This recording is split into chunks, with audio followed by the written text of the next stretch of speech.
Buenos días, ¿qué tal? ¿Hay alguna diapositiva por ahí? No sé, es que no tengo el...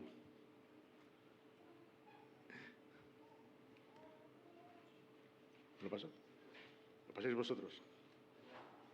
Ah, vale. Aquí está.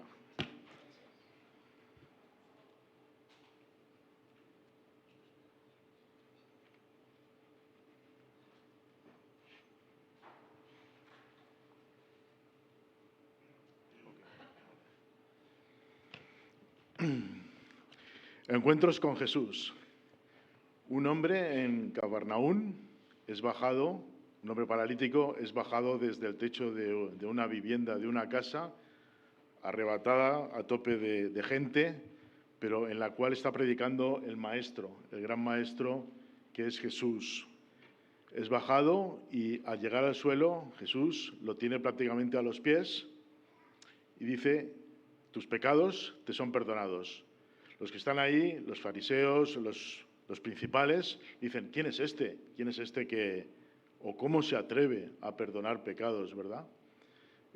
Y Jesús seguidamente les dice, toma tu lecho, levántate y camina.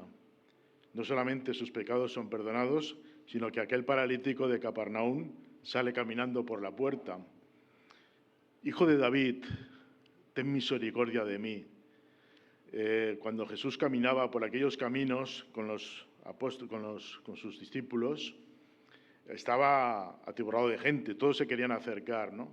Y había las voces de tanta gente que tenía problemas, gente inválida, gente coja, gente que necesitaba sanidad, que casi se tiraban, ¿no? Y aquel hombre le estaba gritando a Jesús, acuérdate de mí, hijo de David.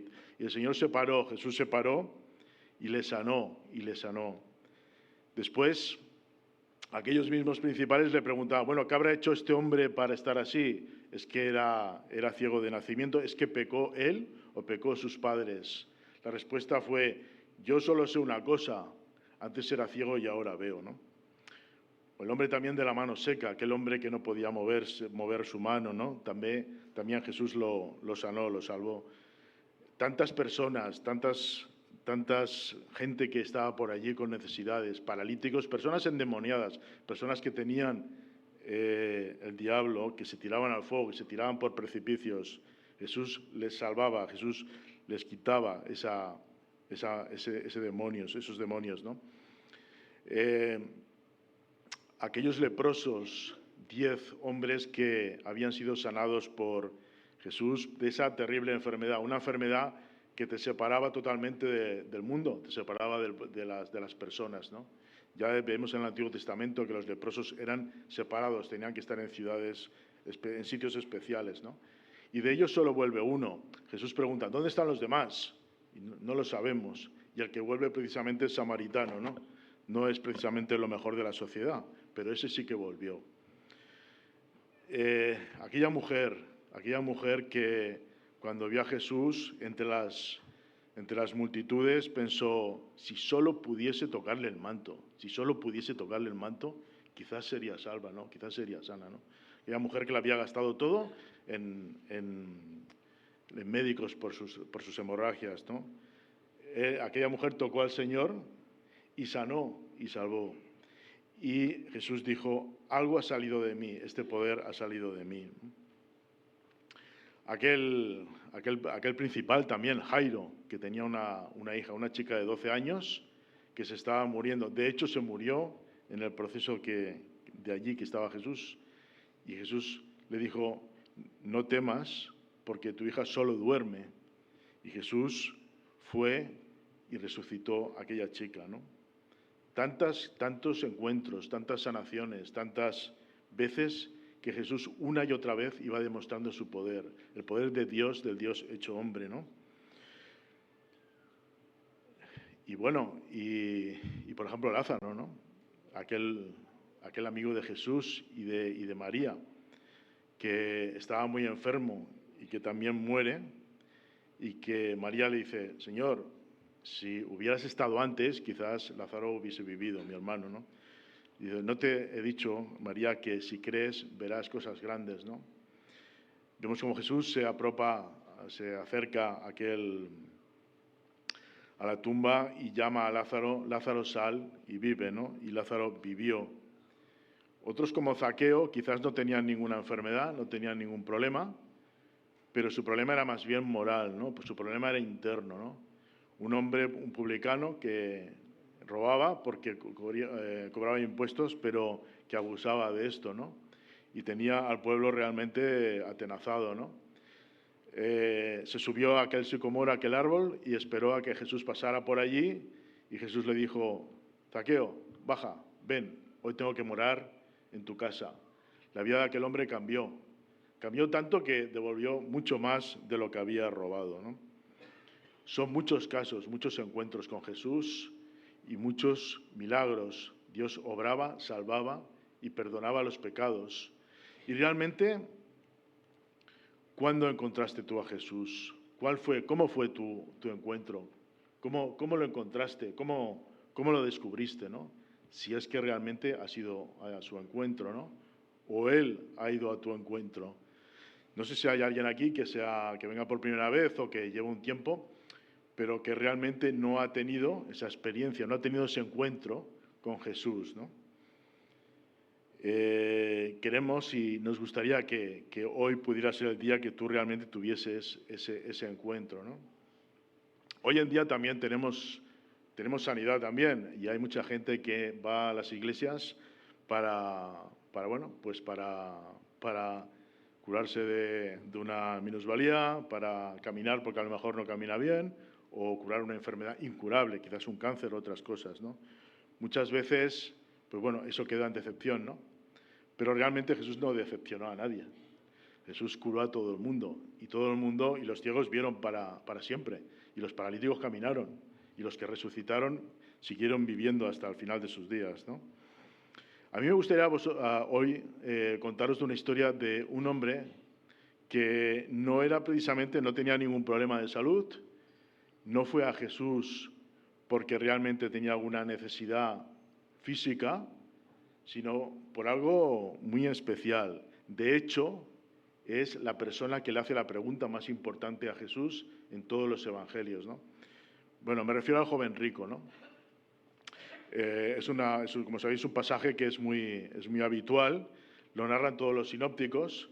Me gustaría compartir con vosotros la lectura en Marcos 10, del 17 al 31.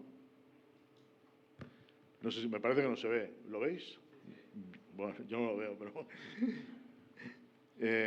dice: al salir él para seguir su camino, vino uno corriendo e hincando la rodilla delante de él, le preguntó: Maestro bueno, ¿qué haré para heredar la vida eterna? Jesús le dijo: ¿por qué me llamas bueno? Ninguno hay bueno sino solo uno, Dios. Los mandamientos sabes: no adulteres, no mates, no hurtes, no digas falso testimonio, no defraudes, honra a tu padre y a tu madre. Él entonces respondiendo le dijo: Maestro, todo esto lo he guardado desde mi juventud. Entonces Jesús, mirándole, le amó y le dijo: mira, una cosa te falta, anda, vende todo lo que tienes y dalo a los pobres, y tendrás tesoro en el cielo. Ven, sígueme, tomando tu cruz. En Mateo dice: si quieres ser perfecto, ven y vende todo y dalo a los pobres. Pero él, afligido por esta palabra, se fue triste porque tenía muchas posesiones. Entonces Jesús, mirando alrededor, dijo a sus discípulos: cuán difícilmente entrarán en el reino de Dios los que tienen riquezas. Los discípulos se asombraron de sus palabras, pero Jesús, respondiendo, volvió a decirlos: hijos, cuán difícil les es entrar en el reino de Dios a los que confían en las riquezas. Más fácil es pasar un camello por el ojo de una aguja que entrar un rico en el reino de Dios.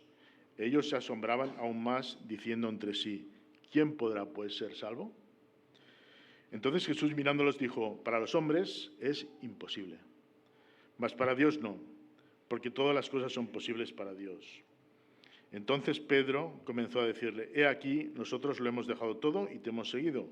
Respondió Jesús y dije: sí, de cierto os digo que no hay ninguno que haya dejado casa, o hermanos, o hermanas, o padre, o madre, o mujer, o hijos, o tierras, por causa de mí y del Evangelio, que no reciba 100 veces más ahora en este tiempo casas, hermanos, hermanas, madres, hijos y tierras, con persecuciones, y en el siglo venidero la vida eterna. Pero muchos primeros serán postreros y los postreros primeros. Juventud y riqueza. Bueno, ¿quién puede pedir más? ¿Vale? Es raro, ¿no?, que haya una persona rica y además joven que estuviese buscando a Jesús. Él no tenía ningún problema y lo tenía todo, aparentemente todo, ¿no? He estado buscando un poco lo que significaba ser joven en el Nuevo Testamento y aproximadamente la edad de la juventud eran de unos 30, 35, máximo 40 años. La esperanza de vida en el Nuevo Testamento no era demasiado, era de 65 años, 70 quizás el que más, pero la juventud más o menos se medía en ese intervalo, ¿no? Bueno, los tiempos han cambiado, estamos en el 2026 y cada cultura tiene un poco, la definición de joven es bastante diferente, ¿no? No cambia mucho, ¿no? Yo me di cuenta de que no era joven, por ejemplo, porque no me hicieron el carnet Jova, que me parece que está sobre los 31 años, la última actualización, ¿no? Vosotros más o menos lo debéis saber, ¿no? Pero bueno, la verdad es que cada cultura tiene un poco diferencias sobre eso de ser joven, ¿no? Si yo os dijera ahora, por ejemplo, a ver, levantamos la mano, yo primero, ¿quién tiene más de 40? No estáis obligados, no pasa nada si no la levantáis, no pasa nada. Vale. Entonces, entiendo que los que no habéis levantado la mano sois los que bíblicamente sois jóvenes, ¿no? O sea, los que tenéis de 40 para abajo. Y yo ahora, pues seguramente sois vosotros, ¿no? Yo ahora os haría una pregunta, ¿no? De los que no habéis levantado la mano, o sea, los que sois jóvenes, ¿quiénes sois ricos? Levantad la mano. Bueno, seguramente me he equivocado de mensaje, ya lo veo, ¿no?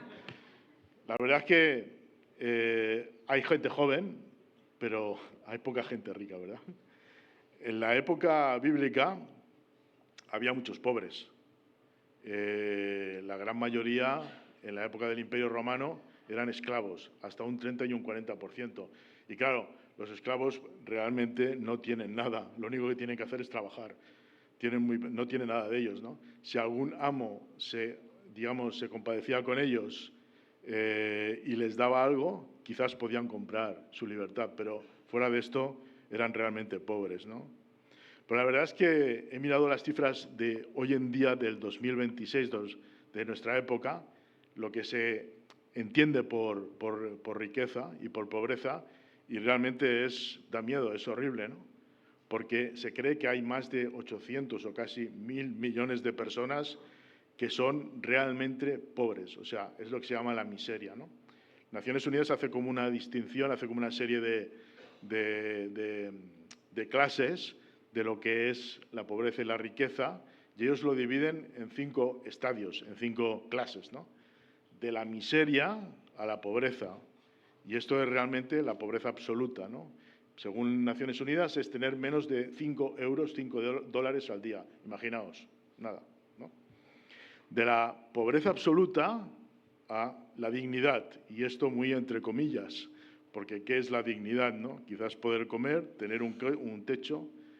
Después de la dignidad a necesidades cubiertas. Necesidades cubiertas también, bueno, ahí podríamos estar nosotros, ¿no? De las necesidades cubiertas a la comodidad, lo que se conoce como clase media un poco, ¿no? Y ya el último estadio sería de la comodidad a la riqueza, al lujo, la última parte, ¿no? De la cual se cree que hay solo casi un 1%, ¿no? de todo el mundo, ¿no? Entre millones y millones de personas, ¿no? Durante toda la historia se ha confiado mucho en lo que se ha llamado el ascensor social, ¿no? O sea, el hecho de que tú puedas subir ese escalafón, ¿no? Desde la pobreza quizás hasta, ojalá, hasta la riqueza, ¿no? Hoy en día los economistas dicen que ese ascensor pues se ha estropeado, ¿no? O sea, parece ser que se ha averiado y parece ser que solo baja, o sea, va hacia abajo, hacia los pisos de abajo, ¿no? Lo cierto es que el mundo siempre ha sido pobre.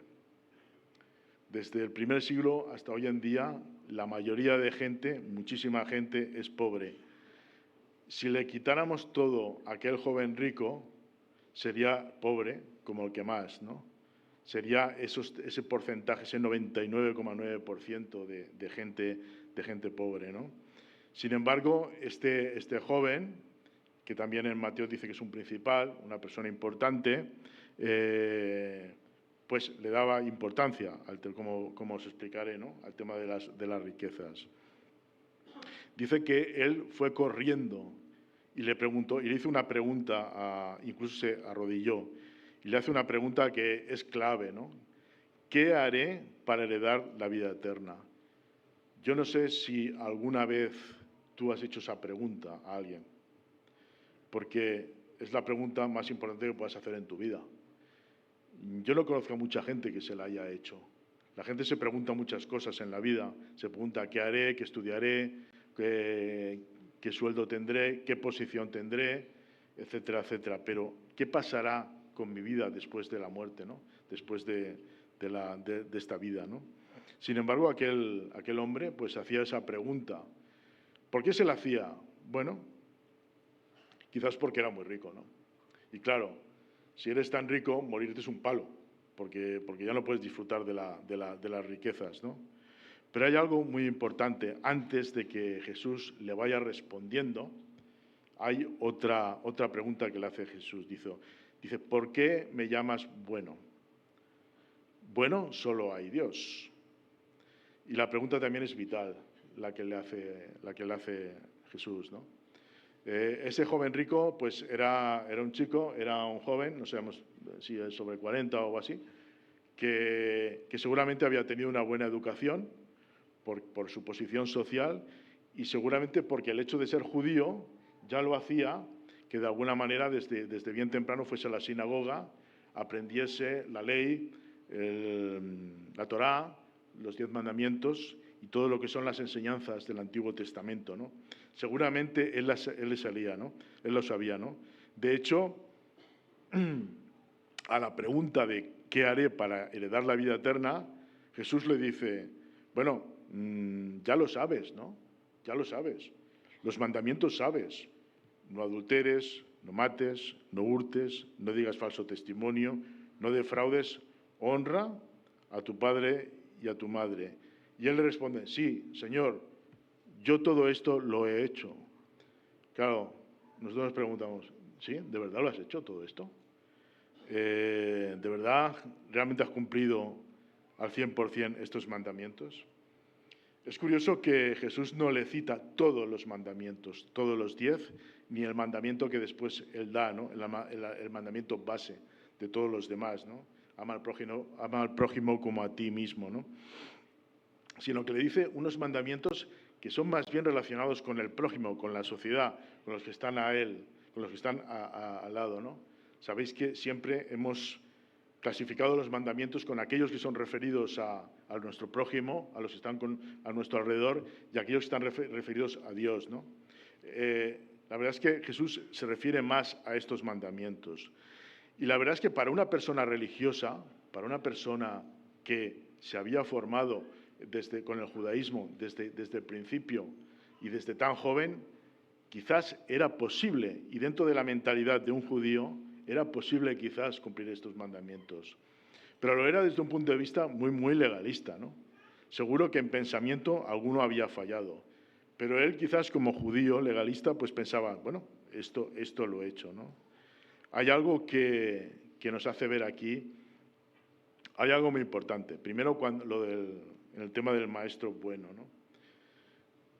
¿Acaso Jesús no era un buen maestro? Él sanaba personas, muchas personas lo habían oído, habían dicho que nadie en la historia había hablado con él. Ninguno decía las palabras que decía, ninguno tenía las palabras de salvación, ninguno podía hacer que una persona resucitase, ninguno podía hacer que una persona tuviese la vista, nadie podía hacer que alguien caminase y no se cayese al suelo en 5 minutos. Él sí. ¿Acaso no era un buen maestro? Pero Jesús le dice, solo hay alguien bueno, y es Dios mismo, ¿no? Esto nos lleva a pensar una cosa y me lleva a pensar a mí y a todos vosotros, y si tú estás aquí por primera vez también, ¿qué idea tienes tú de Jesús? ¿Qué piensas tú del Maestro, ¿no? Si quizás vemos a Jesús como un personaje histórico, como un Jesús histórico, como alguien que predicaba muy bien, que hizo el bien como nadie, que tenía una filosofía de vida excelente, claro que era bueno, pero eso no es suficiente. Nosotros creemos y hemos experimentado en nuestras vidas que Jesús es bueno porque Él es Dios y Dios es bueno. Él no era simplemente un maestro cualquiera, no era simplemente un filósofo ni alguien a quien seguir, sino era el Dios hecho hombre, el Dios encarnado. Él era el principio de todo. ¿Cómo no iba a ser bueno? Dios es bondad, pero entendiéndolo de esta manera. Y es importante que lo entendamos así. No estamos siguiendo a un maestro bueno en el sentido de pensamiento, de filosofía, que lo es, sino porque es Dios mismo y es bondad y es el único que realmente es totalmente bueno y lo es porque nos ha perdonado. Lo es porque sabiendo que somos pecadores, sabiendo que estábamos perdidos, que estábamos destituidos de la gloria de Dios, como se dice en Romanos 3:23, nos dio esa oportunidad. Hemos hablado de esto también, ¿no? Dios es el único que es bueno y es importante que tengas tú este concepto claro, ¿no? No es solamente el Jesús de la historia, es el Jesús de la fe y es el Jesús de tu vida, es el Jesús que puede salvarte, es el único que puede darte vida eterna, ¿no? ¿Qué haré para heredar la vida eterna? Para una persona como os decía, ¿no? Como este joven, este judío, que era seguidor de una religión, de una filosofía, pues era muy importante ser perfecto. En Mateo, Jesús le dice, si quieres ser perfecto, algo te falta, ¿no? Perfecto, la palabra en hebreo es tamim, indica integridad moral, ¿no? Integridad espiritual, ¿no? ¿Cómo conseguimos esa integridad? Desde luego, personalmente, por nuestros esfuerzos no lo vamos a hacer nunca, ¿no? Solamente es a través de Dios, que Él nos dé esa salvación y esa vida eterna, ¿no? Sin embargo, la Iglesia y la fe y la historia y el hombre, el ser humano, y todos nosotros en parte, nos hemos empeñado muchas veces en buscar esa perfección. Y está lleno de intentos, ¿verdad? De intentos digamos, de la Iglesia, ¿no? ¿Os acordáis, por ejemplo, de los esenios? Estos eran un grupo de judíos, ¿no? Del Antiguo Testamento, ¿no? Que ellos se consideraban como los puros, ¿no? Se consideraban que eran especiales, eran también los cátaros ya en la Edad Media, ¿no? Ellos también se autodenominaban los puros, ¿no? Ha habido mucho en la historia del cristianismo, ¿no? De todo esto, ¿no? En la historia de la fe, ¿no? Pero el hombre no puede por sí mismo llegar a esa integridad moral, a esa pureza, ¿no? Hay una distinción entre religión y entre fe que es importante, ¿no? No es que la palabra religión sea mala, porque Santiago, por ejemplo, el apóstol habla de la verdadera religión, ¿no?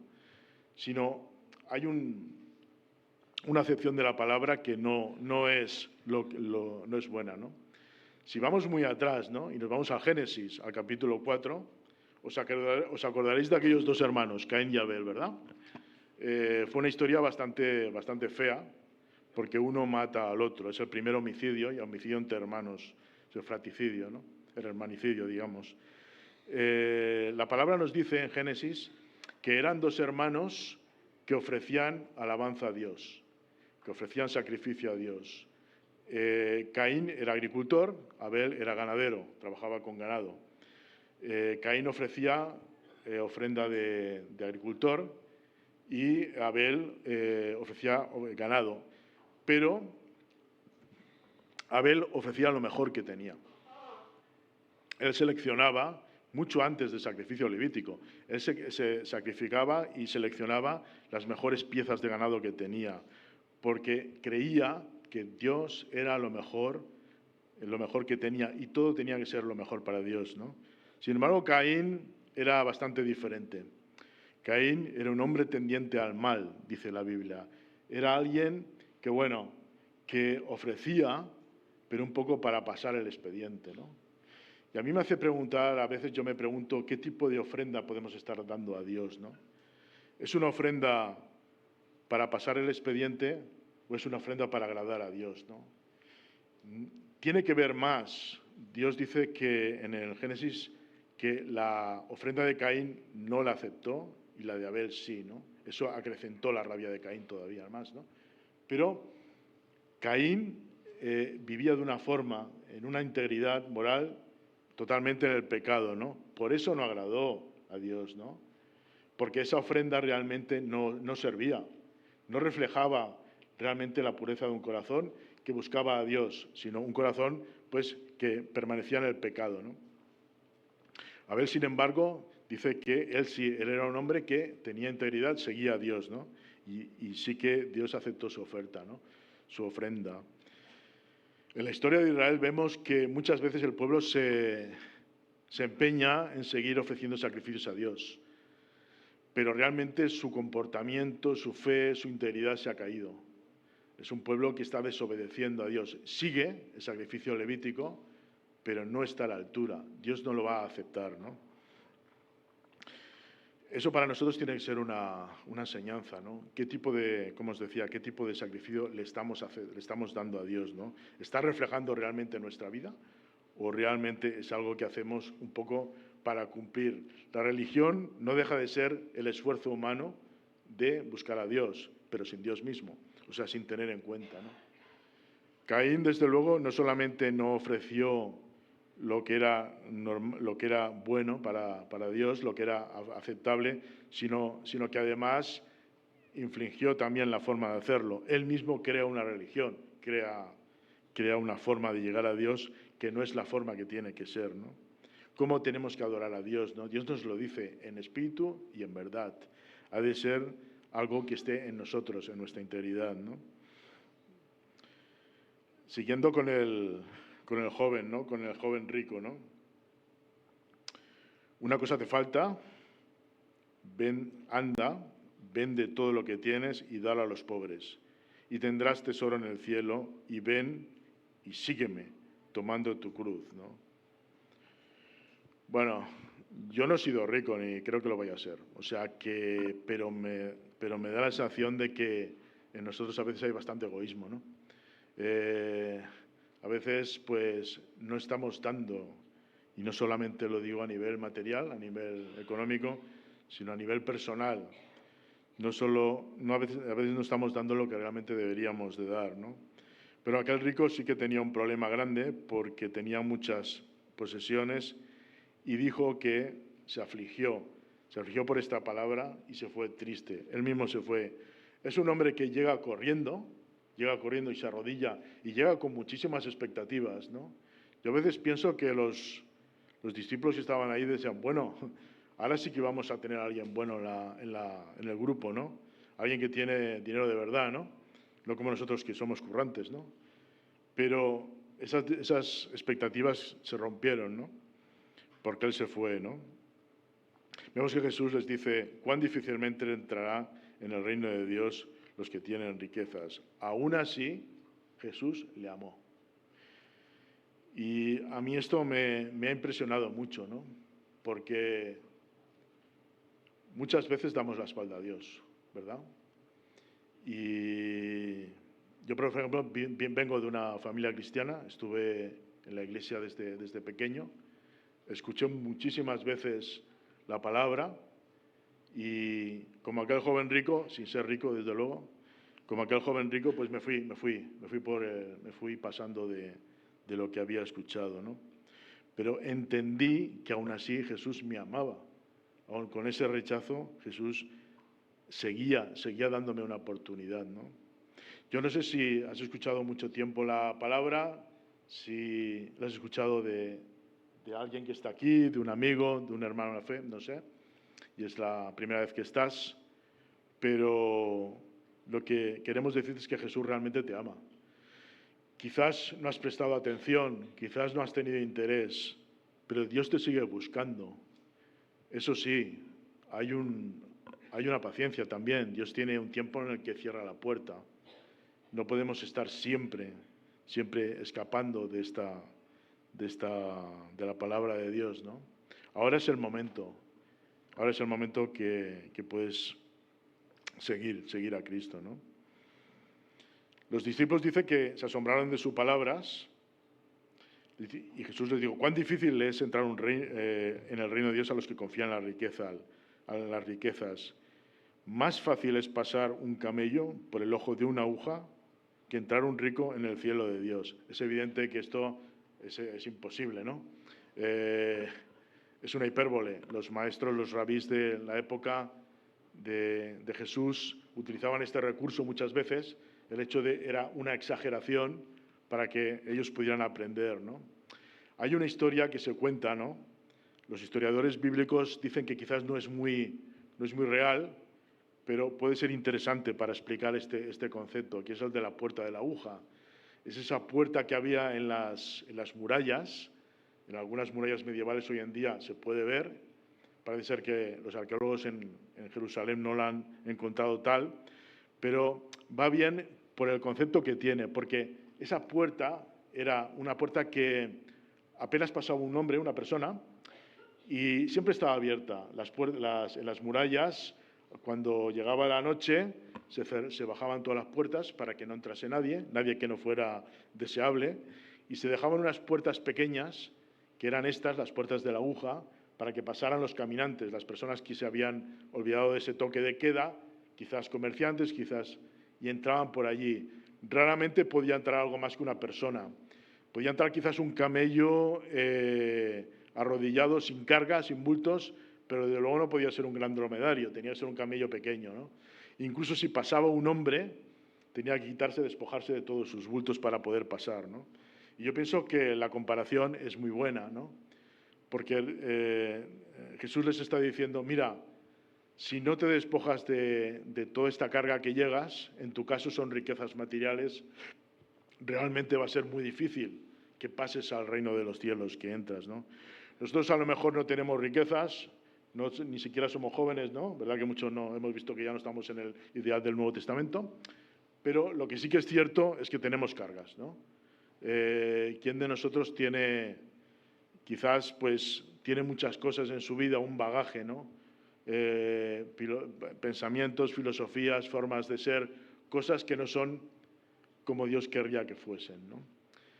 Y yo pienso que el pasaje nos está diciendo: despójate de ellas para poder entrar por esa puerta, ¿no? ¿Os acordáis de Pablo en Corintios con el corredor? Aquel que corría muy ligero de carga, ¿no? Era también el símil que ponía el apóstol Pablo, ¿no? Cuando él había visto los juegos ísmicos, ¿no? Eran jugadores que prácticamente llevaban lo mínimo, porque tenían que ser ágiles para la carrera, ¿no? Pues esto es un poco la misma idea, el mismo concepto, ¿no? ¿Qué carga llevamos nosotros en nuestra vida cristiana? ¿Es compatible? ¿Nos deja caminar? ¿O no va a poder ser así, no? Jesús le está hablando de que realmente él tendrá que despojarse, no porque las riquezas en sí sean malas, sino porque no le van a dejar caminar, no le van a dejar seguir con Cristo, ¿no? Ellos se asombraban aún más diciendo: ¿quién pues podrá ser salvo?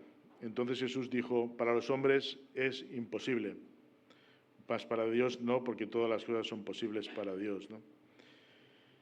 Quizás, estamos hoy aquí y piensas que esa pregunta del joven es realmente complicada, ¿no? Que cómo vamos a entrar en la vida eterna, ¿no? Sin embargo, hay una cita también en Efesios que dice: por gracia sois salvos, por medio de la fe, y esto no es de vosotros, pues es don de Dios, no por obras, para que nadie se gloríe, ¿no? Dios nos abre el camino, Jesús nos abre el camino a la salvación. Es una puerta estrecha, sí que lo es, pero es una gran esperanza, ¿no? Porque de alguna manera vemos que la historia del del joven rico pues no acaba muy bien, ¿no? El joven se va. No sabemos lo que fue de este joven, los evangelios no nos dicen nada de él. Se supone que, claro, se hizo mayor, ¿no? Pero no sabemos si de alguna manera pues reconoció, ¿no?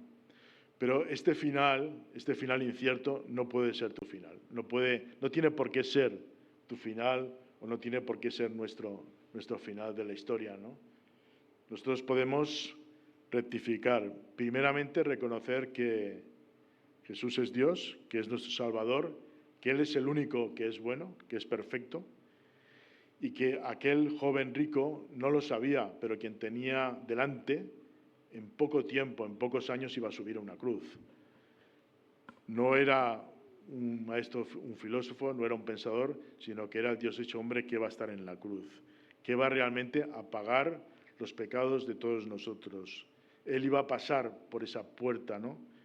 Porque él iba a ser realmente perfecto, ¿no? Y su sacrificio iba a ser completo, ¿no? De cierto os digo que no hay ninguno que haya dejado casa, hermanos o hermanas, o padre o madre, mujer o hijos o tierras por causa de mí y del Evangelio, que no reciba 100 veces más ahora en este tiempo, ¿no? Los apóstoles, los que siguieron al Señor, pues no fueron tampoco ricos, ¿no? No vemos que prosperasen en esa vida, en Hechos de los Apóstoles, ¿no? Vemos que era gente sencilla, gente que vivía de su trabajo, ¿no? Pero era gente con propósito, ¿no? Era gente que fue capaz de predicar la salvación y de llevar a través de la historia hasta nosotros, ¿no? Quizás alguien pueda tener riquezas en los creyentes, ¿no? Nosotros no creemos en la teología de la prosperidad porque sí, ¿no? O sea, por el hecho de ser cristianos, de seguir a Cristo, vamos a tener mucho más, ¿no? Porque la verdadera riqueza son los tesoros en el cielo, ¿no? Como diría el Señor, ¿no? Haz tus tesoros en el cielo, le está diciendo a ese joven rico, no aquí, ¿no?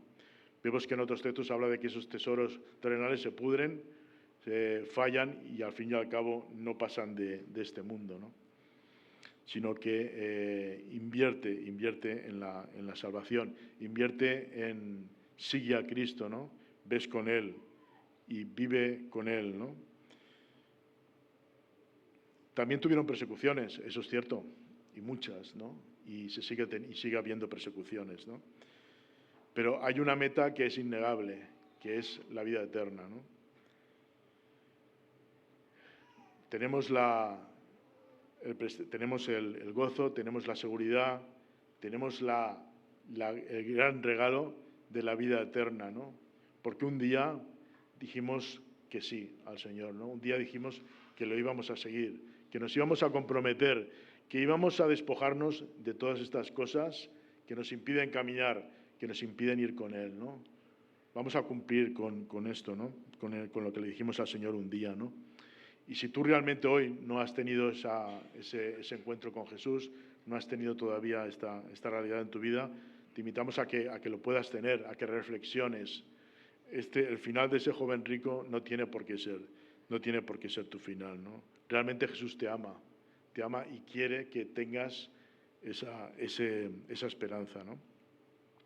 Tengamos una fe verdadera, no una religión o digamos algo que aparenta seguir a Dios, a seguir a Cristo, ¿no? Que realmente sea como aquel Abel, ¿no? Que era íntegro en su corazón, que ofreció lo mejor que tenía para el Señor, ¿no? Y yo os quisiera dejar con estos 3 principios, ¿no? ¿Quién es Jesús para ti y para mí? ¿Únicamente un gran personaje en la historia, por lo que enseñó y también por su ministerio, o realmente es nuestro Señor y Salvador? Entonces podremos realmente decirle Maestro bueno, en todo su significado, ¿no? ¿Qué significa la vida eterna en y con Cristo? No puedo hacer nada para entrar en la salvación, no puedes hacer nada, no podemos hacer nada, porque Cristo ya lo hizo. Cristo lo hizo perfectamente todo en la cruz. No tienes que hacer nada, ¿no? El joven rico, quizás influenciado por el que el dinero lo tiene, la llave de todo, pensaba, bueno, puedo hacer algo, ¿no? ¿Qué significa seguir a Cristo? Estoy dispuesto a dejar mis riquezas, ¿no? Entre comillas. Quizás no sean esas riquezas, son esos bultos, son esas cargas, son todos esos bagajes que nos impiden pasar por la puerta, ¿no? Por esa puerta estrecha, ¿no? Para entrar en la salvación. Cristo, ¿cuál será el final del joven rico para mi vida? Yo os lo decía, no tiene por qué ser este final, ¿no? Puede ser un final de salvación, puede ser un final de acompañar a Cristo para toda la vida, ¿no? Y ese puede ser tu final, ¿no? Y me gustaría ya acabar con una oración para que el Señor nos ayude en todo esto. Señor, gracias porque realmente éramos pobres. Quizás pensábamos que teníamos algo, que podíamos aportar algo, pero vimos, Señor, que por tu palabra que esto era insuficiente, que estábamos separados de ti por el pecado que estaba en nosotros. Esto ya nos destituía, nos apartaba de ti, Señor.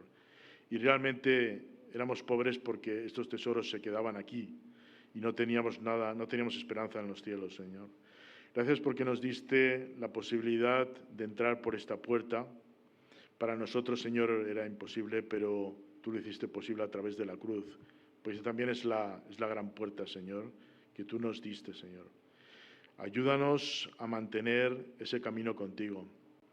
Que las cargas que tenemos, Señor, que nuestros bagajes, que todas nuestras vidas, aquellas cosas que no son buenas, que no te agradan, puedan ir desapareciendo, Señor, y que sea, Señor, la fe en ti, que sea, Señor, la integridad. Señor, que tu Espíritu esté en nosotros. Ayúdanos a caminar en la fe, Señor.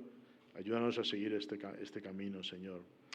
Y si realmente hay alguien que todavía no ha tomado esta decisión, aquí o en cualquier sitio donde se haya predicado la palabra, Señor, que tú le des esa necesidad, Señor, esa reflexión de seguirte, de que esa pregunta de cómo llegaré a la vida eterna sea realmente la pregunta de su vida. Y, Señor, que no nos marchemos como aquel joven rico, sino que nos quedemos contigo. Que seamos capaces de caminar contigo y aceptar la obra de salvación. En tu nombre, amén.